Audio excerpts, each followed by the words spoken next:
Everybody who's somebody, they all want me dead.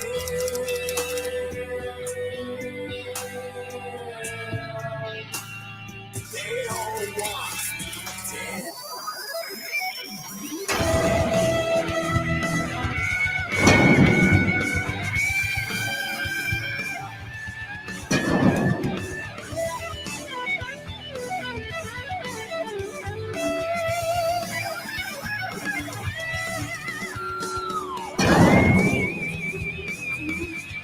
Hi, I'm Aaron Mack. I'm Ben Sullivan. And I'm Josh Mack, and we're the team of The Nation Comics, The creators of Gods Among Men. Now, what is Gods Among Men? It is an unprecedented narco-noir. It's a socially disruptive true crime. and it's something that's never been done before across multiple mediums that are going to be interactive and will blow your in mind.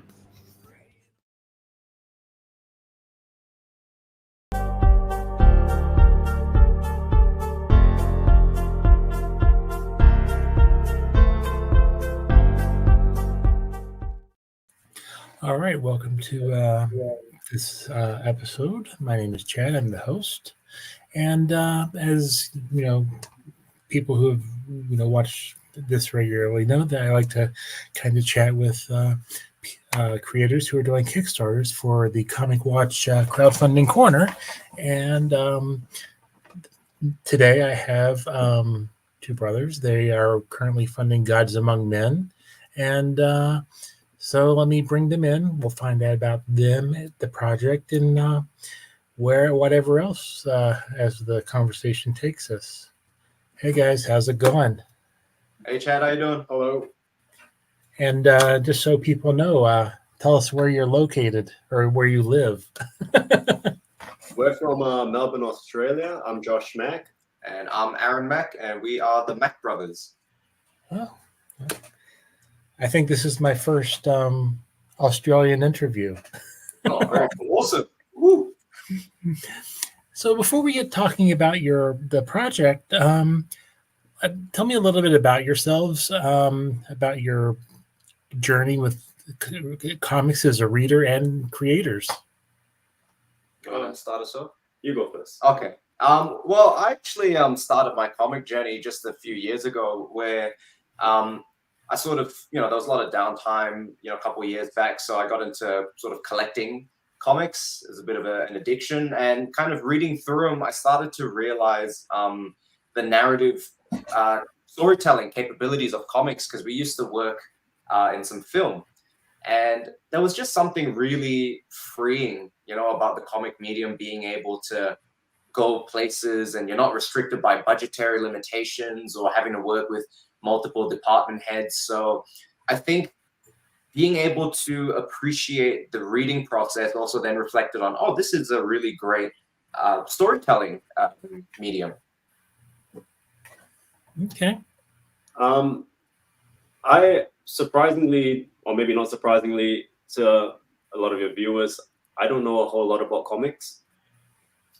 There's probably, in my life, there's two titles that I've read. One was Curse of the Spawn, and I'm a big fan of Naruto. That's about as much as I know about comics. Okay. Yeah. That's at least it's something. And did when you guys did you guys just kind of pick them up out of curiosity, or how did that? I think it was interesting because when I was growing up, Josh had always told me Spawn was always sort of one of those little things that just came up in conversation. And he said, I think when I started getting into collecting comics, he said, you should go check out some Spawn. And that was where I just sort of initially was trying to grab some cool comics for their covers to display. And I thought, I'll grab a copy of Spawn. And I managed to get my hands on issue 5. That was the very first issue of Spawn that I had. And it just blew me away, because prior to that, I had this impression of comics as, it's Marvel superheroes and DC superheroes. And I think that was the first time that I actually read it and went, wow, this stuff is pretty controversial and really in your face and can really push the boundaries. So yeah, I think that's kind of what grabbed me. And so, I mean, you said you were in film, but what kind of made you say, "Oh, we want, let's make our own comic. Let's give it a try." Well, we started out. So I had this story that I wanted to tell, and initially, in the very early stages, I thought of it as a book. That's how it began. And then, we started to think about maybe we could make it a movie, but a movie is too short, so maybe we'll do it as a TV series. And we started writing a script for it, like a pilot that we were going to shoot. And as soon as we finished the script, we were stuck with the problem of this is really difficult to shoot and going to cost a lot of money, which we didn't have. So it just basically sat in the cupboard for a few years. And when Aaron got into comics, that's when he decided maybe we should revisit that script. We could do it as a comic. And once I realized the possibilities with a comic medium, it just made sense that that's what we should have done all along. All right, so let's dive into the book itself. What's it about, and what are the influences? Well, I guess I'll start off with the overall tagline. So what it is it's an unprecedented narco noir, and it is a socially disruptive true story, a true crime story. It's tricky to talk about its influences. I don't know so much that we had influences. It was just that this was a story we wanted to tell, and it was very fully formed in our minds. And in terms of the art style and all that, we probably approached it more like how you would approach the setting of a scene for a film. Yeah, like storyboarding. So, kind of, was there a kind of a learning curve for you guys going from the film type writing to writing it for a comic? I think in many ways it was definitely easier to make that transition than maybe if somebody didn't have experience or came from another field, just because they opened up. It's they're both visual mediums primarily, and I found, because the way we work is he's kind of the original stories guy, and then I will take that and adapt it into the visual format. So before it was film, now it's comics, and that actually was the transition itself was quite easy. I think some of the things that came up later on that you don't consider in film are things like speech bubbles, because you don't see the speech bubbles in film. So there were little things continuity wise and even blocking of characters that you had to consider going over to the comic medium. So who are the main characters that the story follows? Would you like to do this one? You can. Yeah. Well, the main character is his name's Jason Lee. He's a small business owner who has a young child, and his business is struggling. So he's trying to find ways to get himself out of a hole, and he finds some less than conventional ways. Illicit ways. Yeah. Okay.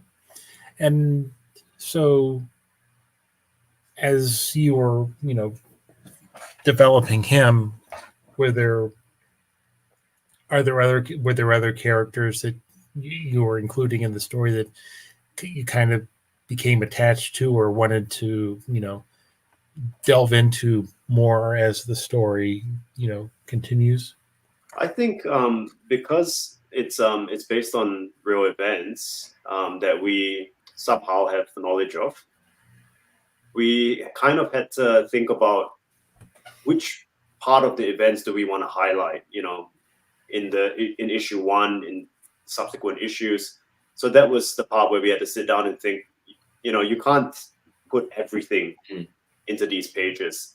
And there's some stuff that's not really as important. So that's where we had to kind of sit down and decide, who gets how much time, or should we mention this? I think that's what was important about issue 1 for us, was we wanted to definitely not pack too much in, but we definitely wanted to start the reader off at a point in time that does show that we know where this is going, and we know where where we're taking it. We know all the major arcs and plot points, as well as how the whole story ends. So it actually does begin introducing a key character that will, arrive a little bit later, and then takes you back to the beginning. Okay. And who are you working with on the book for, like your artist? So we managed to find a local Melbourne-based artist. His name is Ben Sullivan. And he actually had been, I think at the time that we contacted him, we were still sort of, I guess, the new kids on the block in the local scene. And he was quite well known. He'd worked on quite a few projects for about, I think, almost 6-7 years in the local scene. And it was interesting because when I first met him, I was admittedly a little bit nervous because I'm like, oh man, this guy's kind of been doing stuff around the joint. And so I was glad he already agreed to meet up with me. But it was that meeting that I first, pitched him the idea and talked to him. It was just meant to be a brief sort of half an hour little lunch, and it ended up dragging on to about 4 or 5 hours because he really digged the idea and who we were as people and what we were trying to do. And that to us meant the world, because I think for a project that's so emotionally and conceptually loaded as this, we needed somebody to not just have the drawing chops, but really get it on the same wavelength. And as you were working with him, as you were making the book, did he kind of give you guys some guidance of how like page layouts work and how to kind of transition between, scenes? Yeah, there was definitely, like I said, although it was easy to, transfer over from film to comic, there was still things unique to the comic format that he would sort of little technical things that he would explain. But we did also do a different kind of, would you call it re-education with Ben? I think, it's not so much that we tried to break rules or bend rules, because we didn't know about a lot of these rules. So we just kind of make it up as we go along. Sometimes Ben would give suggestions that we would say, oh, okay, that's cool. We didn't know about that.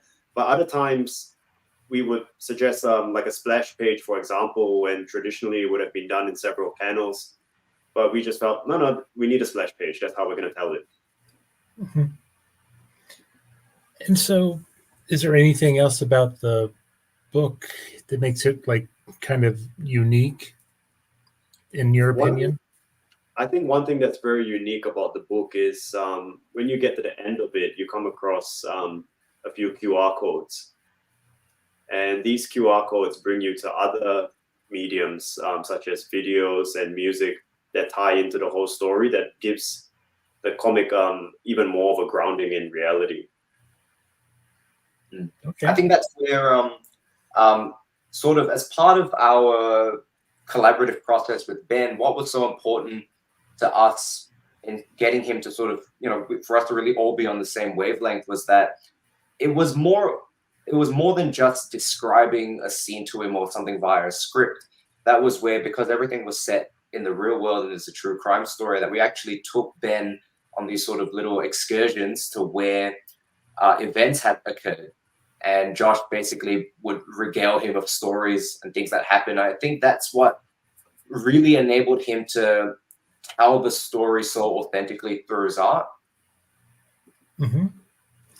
Now, this, am I correct? This is your first experience with Kickstarter? That is correct.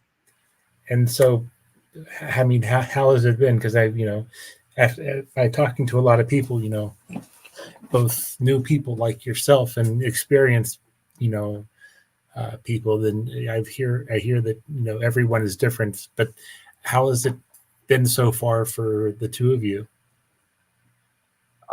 We're very grateful. I think it took us by surprise at how well the Kickstarter went.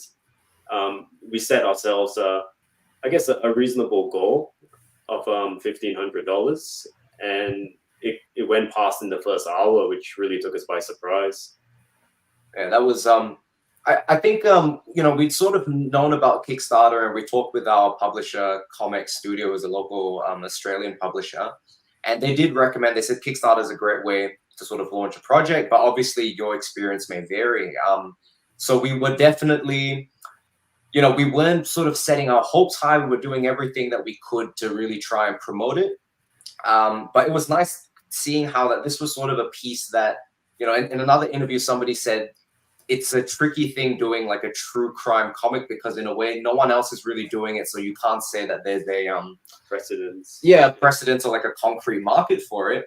So like really this was a passion piece, and it was nice to see that, it was so well received, and it got fully funded in 1 hour. And we actually, I had to have a friend tell me this because we were quite new to the whole Kickstarter thing. And he said, you guys are trending on KickTrack right now. And I was like, what's KickTrack? And he basically told me about how it's a website, basically like analytics for Kickstarter, and they track all the different Kickstarter campaigns. And he said, yeah, you guys have been #1 on the hot list for comic book Kickstarters in the world. And that blew my mind. I couldn't sleep that night. And I remember tracking it then all the way till 10 a.m. the next day. So for 24 hours straight, we maintained that position. And I was just, I just went to Josh and I was like, I can't freaking believe it.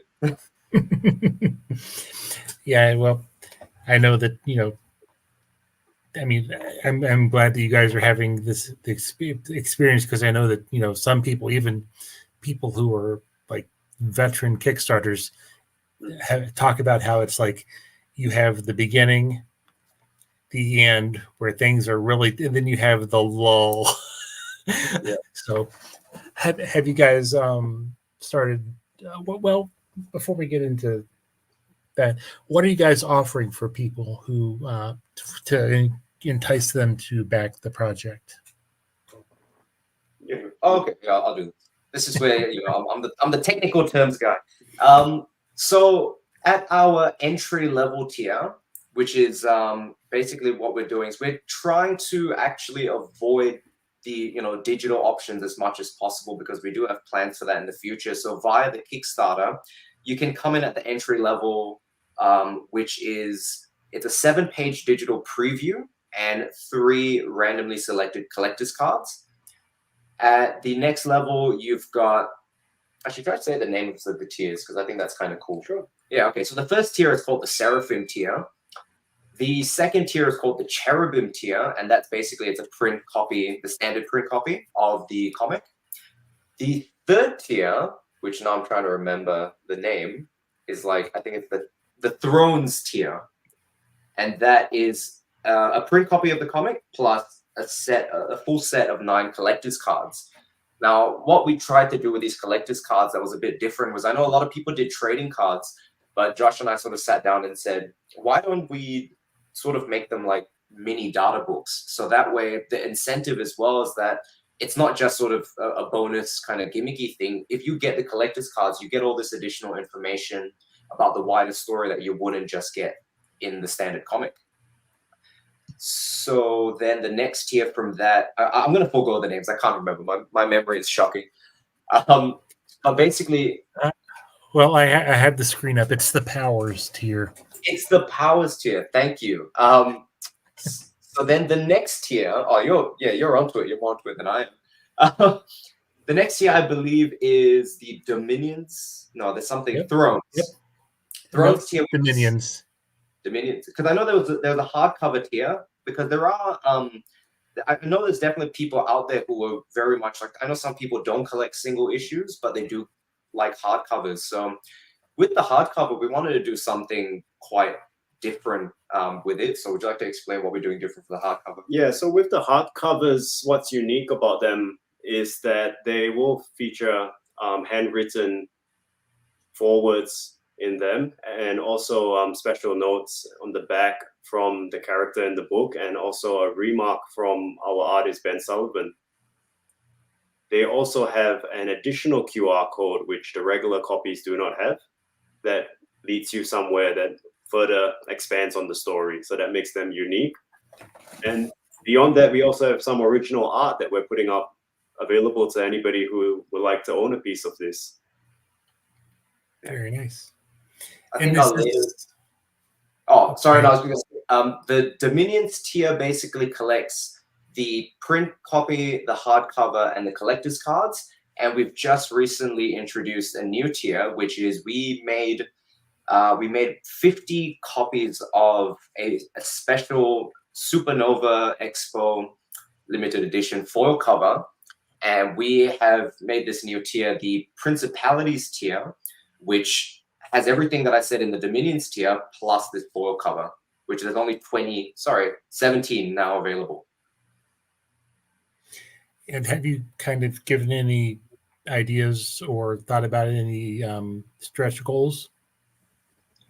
I think currently with our stretch goals, we're trying to basically, because we're working together with our local publisher, so we're trying to approach the stretch goals sort of as something that can benefit, I think for people who are jumping on board, it's something that they can get more stories of. And our publisher has been really good in that the other titles they have are all quite diverse and different in terms of their genres and styles. So we've basically kind of talked to a bunch of the other creators and our publisher to, add in some digital rewards as well. So things like PDFs of other comics to also kind of get the word of, what else we've got happening down under in Australia. And we're doing one other thing where this is something different that we're doing. So anybody who pledges to our Kickstarter also goes into a giveaway. And Aaron has dug deep into his personal comic collection to give away some really cool comics. Yes, it was funny because when I told Josh or I told somebody else about what I wanted to dig out of my collection, they said, "Are you sure you want to put that up for grabs?" And I said, "Look, I really believe in our work, and I think I had to make that decision of, do I see myself more as a creator or a collector?" And I went with creator at the end of the day. So the grand prize, I think in second place, one of the key comics that I've pulled out of my collection is Silver Surfer issue 44, which is the first appearance of the Infinity Gauntlet. Mhm. Can I talk about the third place? Yes. Well, Okay. Third place, we have something special that we've actually already put out. This is... I'm not sure. Okay, yeah. So this right here, this is the very first comic we created. It's called Anna issue 0. This was something we made in collaboration with his band, Anna, which we wanted to do something new for merch. And, everybody was doing T-shirts and everybody was doing, like, I don't know what you call it, like sweaters and keychains. So we said, why don't we do something different? We were already working on Gods Among Men. We said, why don't we make a comic book? So we made 150 copies of that, and we're finally down to the last 4. So one of the copies we put up for grabs in the giveaway. In first place prize, I reached deep into my personal collection and pulled out, and this one's quite known in the Spawn community, but the Spawn THX Retailer Appreciation Edition. And why this comic is so rare is because every single retailer store in the world only received 1 copy. And I have that copy, and I decided, you know what? I'm going to put it up for grabs. Okay. So is Gods Among Men, is it a mini or limited series, or are you hoping to start something like a ongoing, or what, just kind of tell a couple issue story and then but leave it open to explore more into that, the universe? I know you said it was based on a real life event, but are you looking to kind of expand it to play around in that? No, we're planning to basically tell the entire event, which actually spans across nearly 10 years. So it's going to be an ongoing series. It'll be a full series. I think, we're also looking at approaching it in the production in arcs. So it's kind of like, all right, we'll get, to the end of this arc, and then we look at making that a collected edition. Then, we continue to the next arc, but we want it to be an ongoing journey. But there is an end. But there is an end that we know about. Yeah. There's a definite end. Yeah. We like stories that end, because I think, if something doesn't end, it's got the potential to just kind of keep spiraling off and downwards.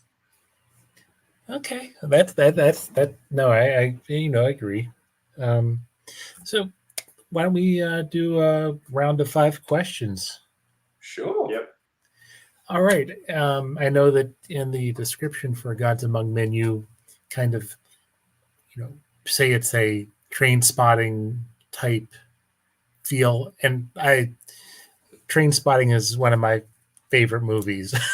And so, what would you say that your top 5 movies are? Ooh. Top 5. Wow. Do they have to be in order, or can it just be a sort of? Not you don't. They don't have to be in order. I'm just gonna say Christopher Nolan movies because I'm not a very cultured man. I'll give you a bit more variety. One of them, my top 5 would be The Dark Knight, Christopher Nolan. Another one, it's a foreign film. It's Life is Beautiful. Yep. I actually like Train Spotting 2 even more than 1. Not that I don't like 1, but I think 2 is really brilliant. Mm-hmm. And other than that, nothing comes to mind now. It's a tough one. I'll just borrow some of his, and then I'll just throw out a couple because I kind of I think in the past few years I went back and tried to rewatch a whole bunch of classics. So I don't know if these are my top 5, but I guess they warrant being in the upper ones. But I did see The Shining recently for the first time. Bizarre, I know. But it was a really well done, and I feel like there's been reviews and everything praising it for decades now, so I'm a bit slow. The other one would be Jaws. I think I was so blown away by, again, like how good the practical effects were.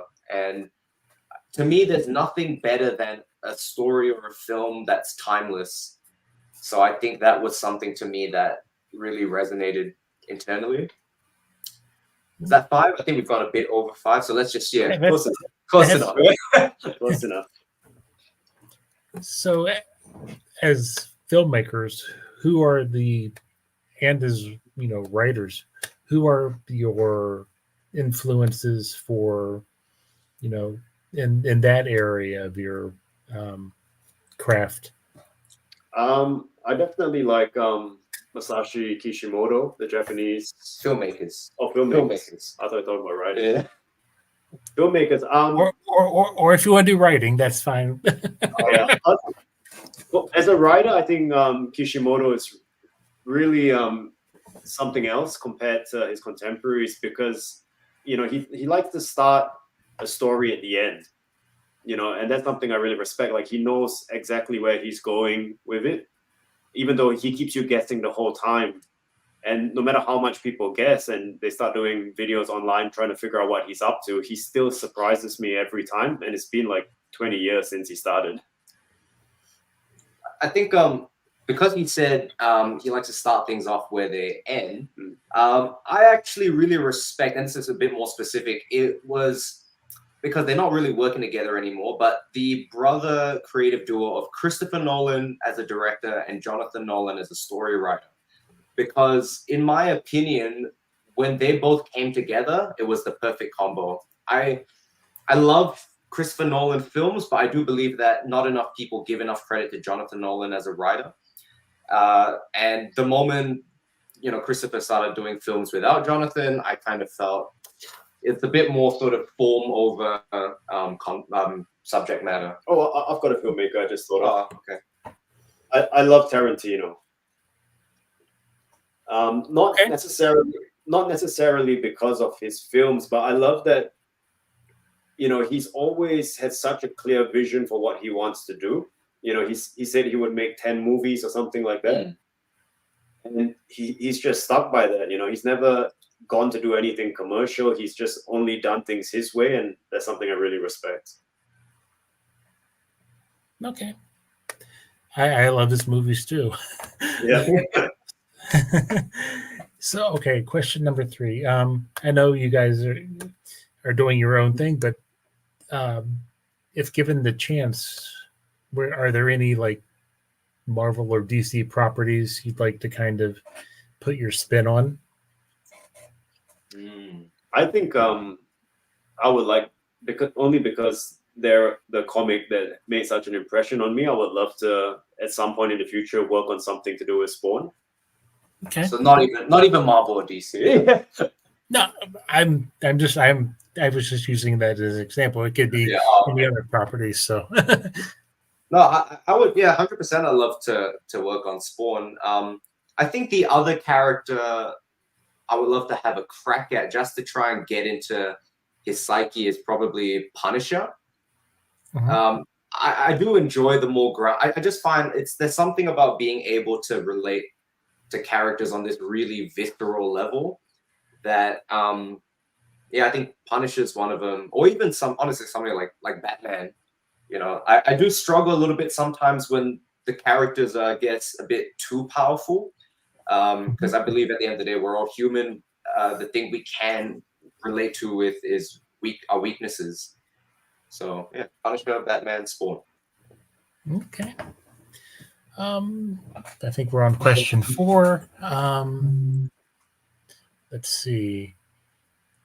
What, if anything, do you want people to take away from the story you're trying to tell, or the story you're telling, not trying to tell, you're telling us? So I think one thing that has always been very important to me as a creative, whether it's in the comic or in the music that I do, is I want to tell stories that don't get told.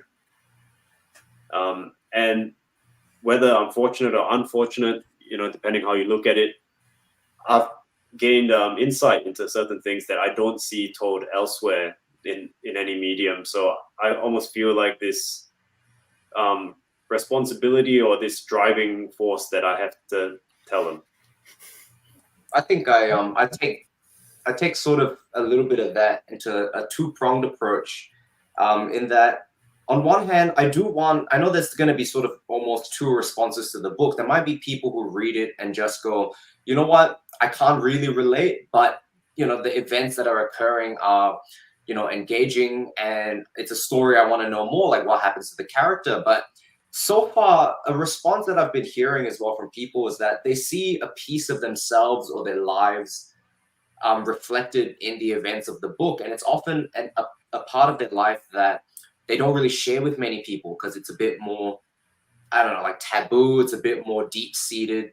And I believe for those people, which I believe there's a lot of them out there, who'll pick up the book, read it, and really see it as a mirror onto themselves and also onto the rest of society, because this book doesn't just occur at that sort of very micro level. I think it starts to look outwards on a macro level, and in perfect sort of imagery, we want, like our foil cover, we want it to be like a mirror onto yourself and society. So good. I think that was a perfect opportunity. all right, question 5. Are you guys reading anything, comics, other books that you would recommend that people, or are you even watching anything that people should definitely check out? In terms of reading, the only thing I'm reading at the moment, I haven't read books in a while. I haven't had the time to do it, but comics, I still keep up to date with the latest Boruto manga. In terms of watching, this is where it gets strange. I've had a few interviews recently where people ask me, and these are music interviews, and they say, who are your inspirations, as you asked before? And my answer tends to confuse them. My inspirations for creating stuff don't come from the industries that I'm in. The two things I find very inspiring are certain stand-up comedians and also chefs. So a series that I think is really good, it doesn't matter what your discipline is called Chef's Table. And it's basically a collection of chefs from all over the world, different backgrounds. And I find their stories really inspiring, how they overcome their odds. I'm currently watching. I'm a little bit more on the trendy bandwagon. I'm watching Fallout now, just because I've been a massive Fallout fan for years, and he doesn't really relate. But I was really glad when I heard that Jonathan Nolan was going to be handling it, because I really love the first season of Westworld, and I guess in many ways I kind of respect. No, that's not the right word. I really love his writing. You know, how I mentioned before in the Christopher Nolan films.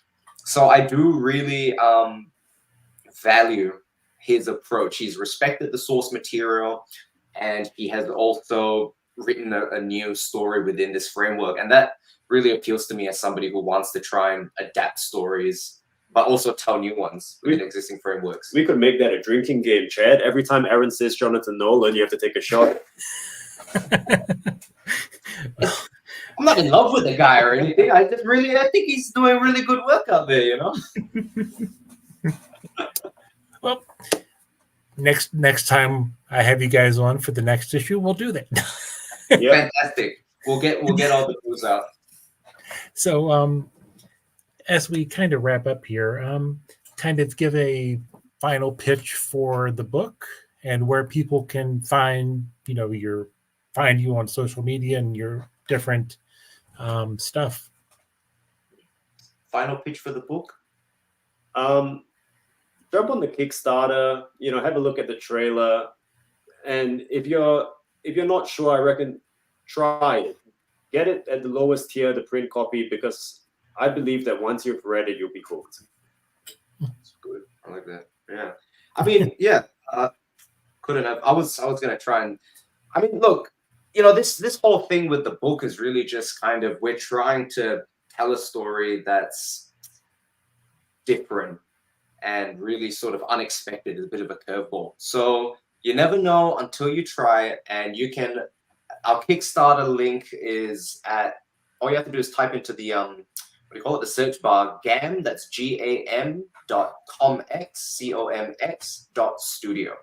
And we've got it all laid out there, everything there. And our social media, you can find us at Cination Comics. So on Facebook, you just type in Cination Comics, and that's spelled Cynation, Cination Comics. Instagram, Twitter, I think we're on there as well. Yeah.